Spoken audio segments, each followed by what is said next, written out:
In an absolute instant, normal life in the southern Philippines just shattered.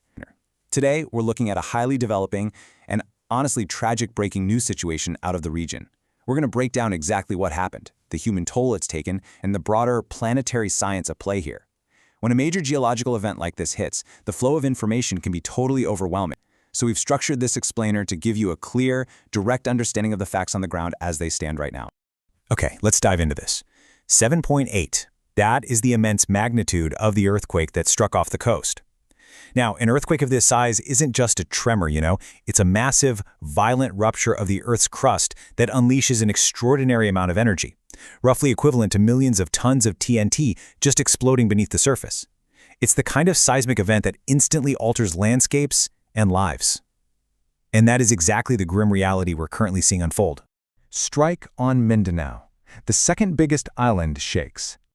So, let's trace the exact sequence of events here. The initial catastrophic strike hit an island home to roughly 26 million people on a Monday morning at exactly 07:37 local time. I mean, imagine your normal morning routine just being shattered in an instant. Just minutes later, the violent shaking temporarily downed power and communication networks in areas like Sarangani, effectively cutting people off from the outside world during the absolute most crucial moments of panic. And then, as the hours ticked by, this localized disaster morphed into a regional threat, triggering international tsunami alerts across multiple neighboring countries. Casualties and collapses. The human impact.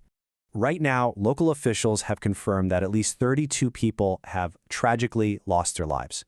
And it's really important to anchor ourselves to this reality. These are early numbers.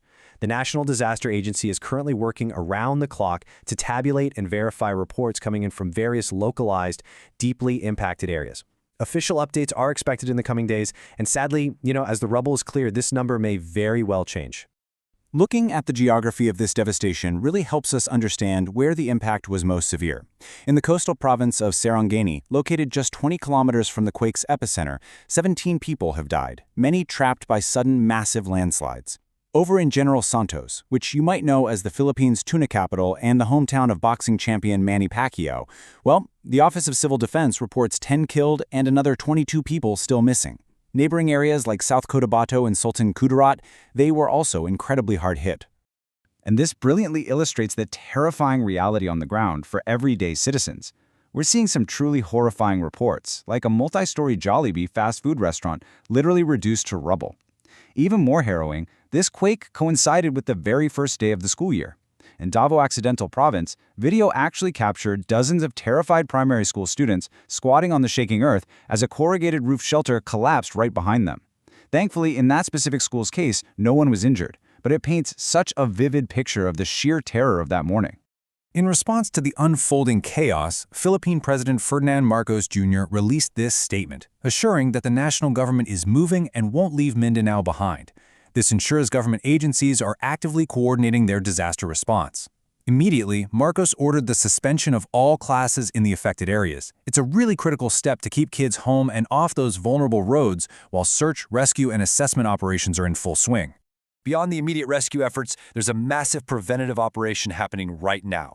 Authorities have preemptively evacuated 10,000 residents from high-risk areas. Just think about that. That huge number represents thousands of families forced to leave their homes behind, seeking safety from potential further landslides or compromised building structures.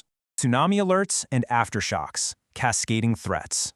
Because an earthquake of this magnitude doesn't just happen once and end. That number, 130, is the staggering amount of aftershocks recorded following the initial earthquake.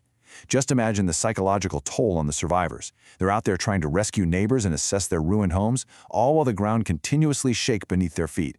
And these aftershocks, they've ranged anywhere from a barely noticeable 1.3 to a highly destructive magnitude 6.7 in their own right. And then, of course, there was the threat from the ocean. Shortly after the initial quake, authorities in Japan actually issued warnings of 1-meter-tall tsunami waves heading toward their shores, creating this ripple of anxiety across the Pacific. While initial warnings predicted 1-meter waves, the reality varied greatly. Okinawa saw a 5-centimeter wave, while the distant Ogasawara Islands recorded 20 centimeters. But closer to the epicenter, along the coasts of Indonesia, Palau, and the Philippines, waves maxed out at 140 centimeters, or about 1.4 meters. Fortunately, the worst-case tsunami scenarios were canceled hours later, but let me tell you, the regional panic was very real. The Ring of Fire, a planetary context. Now, what's really interesting about this slide is the Ring of Fire. To truly grasp why an event like this happens, we need to step back and look at the planetary scale. The Philippines sits squarely on this geologically unstable path bordering the Pacific Ocean. It's basically a horseshoe-shaped belt where tectonic plates are constantly grinding against one another, slipping, colliding, the whole shebang. This constant subterranean friction results in highly frequent earthquakes and intense volcanic activity. It is literally the geological engine that drives the disaster we're witnessing today. Because of this Ring of Fire, earthquakes are just deeply woven into the fabric of life in the Philippines. While most pass peacefully, some are devastatingly deadly, and they happen with tragic frequency. Just look at this comparison. Today we're dealing with a 7.8 magnitude event in Mindanao, but just last September, a magnitude 6.9 earthquake struck the central Visayas region, resulting in more than 70 fatalities. The threat there is definitely not a matter of if, but when, and how big. Which brings us to a crucial final thought. As we monitor the ongoing rescue efforts and the rising toll in Mindanao, we have to ask, how do communities living along the unpredictable, volatile Ring of Fire truly prepare when the next major disaster is quite literally just a matter of time?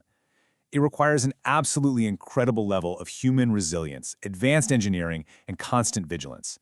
Thank you for joining me for this explainer. Keep this question in mind as we continue to watch the recovery unfold in the southern Philippines.